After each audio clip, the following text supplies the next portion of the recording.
लक्ष्मी जैसे ही शादी करके अपने घर आई, उसने देखा कि उसके घर में सास, ससुर और उसके पति के अलावा एक जेठानी भी है। लेकिन जेठ जी का तो कोई अता पता ही नहीं। जब भी लक्ष्मी किसी से अपने जेठ के बारे में पूछती, तो कोई भी सीधे सीधे जवाब नहीं देता। बिना जेठ जेठानी को देखकर लक्ष्मी का दिमाग घूम गया था। जेठानी जी, इस घर में कोई नहीं बताता कि आपके पति देव कहाँ है। आप तो बता दीजिए। अरे तुमसे कितनी बार कह चुकी हूँ कि ये सवाल मुझसे मत पूछा करो। लक्ष्मी अपनी सास के पास जाती है। सासू माँ, अब कैसी माँ है? आपकी बड़ी बहू बिना पति के घर में रहती है और आपको बुरा भी नहीं लगता? अरे तुम फिर भी वही सवाल कर रही हो। तुम ये मान लो कि तुम्हारी जेठानी बिना जेठ की है। उसमें तुम्हें परेशानी क्या है? परेशानी नहीं है सासू माँ, लेकिन आज तक कभी ऐसा देखा भी नहीं। बिना सास की ससुर, बिना ससुर की सास, बिना जेठ जेठानी। अरे सब कुछ गड़बड़ घोटाला लगता है। अब चुपचाप जाकर अपना काम करो। ज्यादा जग्गा जासूस बनने की जरूरत नहीं है, समझी? लक्ष्मी बेचारी जाकर चुपचाप अपना काम करने लगती है। एक रात घर के पीछे वाले आंगन में खटर पटर की आवाज सुनकर लक्ष्मी की नींद खुल जाती है। लक्ष्मी चुपचाप अपने कमरे की खिड़की से झांक कर देखती है। ये क्या? जिठानी जी तो किसी आदमी के साथ चोरी छुपे बातें कर रही हैं। मुझे जाकर पता करना होगा। लक्ष्मी जाकर उनकी बातें सुनती है। इस तरह चोरी छुपे मुझे मिलने क्यों आते हो? किसी को पता चल गया तो? अरे पता चल गया तो चल जाने दो। तुम जानती हो ना मैं तुमसे कितना प्यार करता हूँ। हाँ मैं जानती हूँ, लेकिन ये घर वाले तो नहीं जानते ना। अब हम और कितने दिन एक दूसरे से ऐसे ही दूर रहेंगे? क्या कर सकते हैं? अब तो मेरी देवरानी घर में आ गई है। बार बार पूछती है, जिठानी जी आपकी पति देव कहाँ है? आप बिना जेठ की जिठानी कैसे हैं? तुम चिंता मत करो, मैं कुछ सोचता हूँ, लेकिन अब मैं तुम्हारे बिना ज्यादा नहीं रह सकता। लक्ष्मी चुपचाप उन दोनों की बात सुनकर अपने कमरे में लौट आती है और मन ही मन सोचने लगती है कि वो अपनी जेठानी के इस चक्कर के बारे में पता लगा कर रहेगी। अगले दिन लक्ष्मी अपने पति से पूछती है, अजी सुनते हो, जरा अपने बड़े भाई के बारे में कुछ तो बताओ। कैसा बड़ा भाई?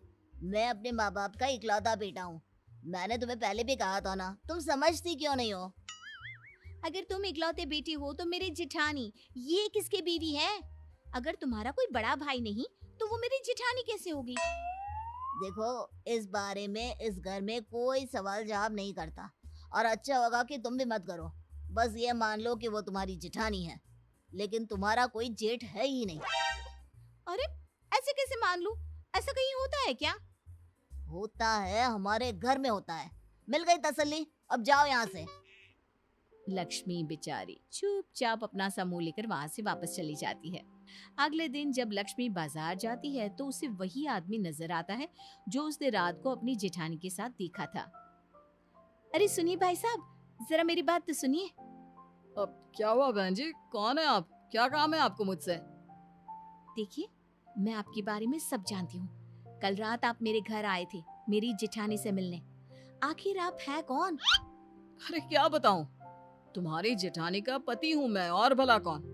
तभी तो रात को अपनी बीवी से मिलने आया था।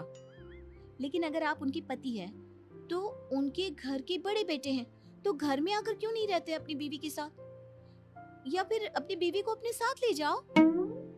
देखो बहुत लंबी कहानी है, कोई मेरी मदद करने को तैयार नहीं है। मुझे तो अपनी बीवी के साथ रहना भी है। अच्छा, पहले तो ये बताओ कि तुम्हारे बारे में उस घर में कोई बात क्यों नहीं करता? अरे क्यों करेंगे, मेरा उस घर वालों से कोई लेना देना है ही नहीं। ये क्या बात हुई? जब मेरी जेठानी तुम्हारी बीवी है तो तुम मेरे जेठ हुए ना, उस घर के बड़े बेटे। अरे नहीं नहीं, यही तो कहानी में ट्विस्ट है। मैं तुम्हारी जेठानी का पति हूँ, लेकिन उस घर का बड़ा बेटा नहीं हूँ। हे भगवान, मैं पागल हो जाऊंगी। मेरे तो कुछ समझ में नहीं आ रहा। सीधे सीधे बताओ ना, बात क्या है? अब क्या बताऊं, कर्जा लिया था, कर्जा तुम्हारी सास से पूरे 25,000 का। वो मैं चुका नहीं पाया। हाँ तो अ, इसका तुम्हारी बीवी यानी मेरी जेठानी से क्या लेना देना? लेना देना तो है ही। तुम्हारी सास बहुत मक्कार औरत है। कहती है अगर मैं उसका कर्जा नहीं चुका पाया तो मेरी बीवी को अपने घर ले जाएगी और उससे काम करवाएगी, तब तक जब तक 25,000 का काम नहीं करवा लेती।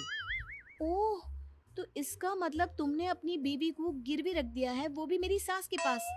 अरे नहीं नहीं, मैंने गिरवी नहीं रखा। तुम्हारी वो चालाक सास मेरी बीवी को अपने साथ ले गई है, दुनिया को दिखाने के लिए। कहती है कि घर की बहू की तरह रखती है। हाँ, वैसे तुम्हारी बात तो सही है। मेरी जिठानी दिन भर घर का काम करती है। मुझे क्या पता था कि ये सब वो कर्जा उतारने के लिए कर रही है। मुझे लगता है कि तुम ही हो जो मेरी मदद कर सकती हो, मेरी बीवी को अपनी सास के चंगुल से छुड़वा सकती हो। तुम्हारी दुख भरी कहानी सुनकर तो मुझे रोना आ रहा है। मैं तुम्हारी मदद करना चाहती हूँ, बताओ मैं क्या करूँ? कल रात को मेरी बीवी को सामान सहित घर से बाहर भागने में मदद कर देना, बस उसके बाद मैं उसे लेकर कहीं दूर चला जाऊंगा। लक्ष्मी ऐसा प्लान बनाती है और अपनी जेठानी को जाकर बता देती है। अगली रात वो अपनी जेठानी को घर से भागने में मदद करने ही वाली होती है, तभी उसकी सास वहाँ पर आ जाती है। क्या हो रहा है यहाँ है? घर की छोटी बहू होकर तुम घर वालों के खिलाफ जा रही हो? लक्ष्मी, तुमसे मना किया था ना इस झगड़े से दूर रहो। लेकिन आप लोगों ने किसी की बीवी को अपने घर में बंधुआ मजदूर बनाकर रखा हुआ है, ये कोई अच्छी बात है क्या? जबरदस्ती उसे जेठानी का नाम देकर इस घर की बहू बनाकर दिन रात काम करवाते रहते हैं। अब ये तुमसे किसने कहा है? ये मनगढ़ंत कहानी कहाँ से बना कर लाई हो? इसका पति मिल गया था मुझे कल बाजार में, और उसी ने मुझे बताया कि कुछ पैसों की वजह से आपने उसकी बीवी को अपने घर में रख लिया है। लगता है भाई साहब ने तुमको भी पागल बना दिया। मतलब? अरे क्या बताऊं, एक नंबर का नालायक बेटा है। हमने उसकी शादी इतनी अच्छी लड़की से करवाई, कुछ कमाता नहीं और ऊपर से ये तुम्हारी जेठानी उसके निकम्मेपन में उसका साथ देती थी। बस इन दोनों को सबक सिखाने के लिए ही उसे कुछ दिन के लिए घर से बाहर निकाल कर रखा हुआ था।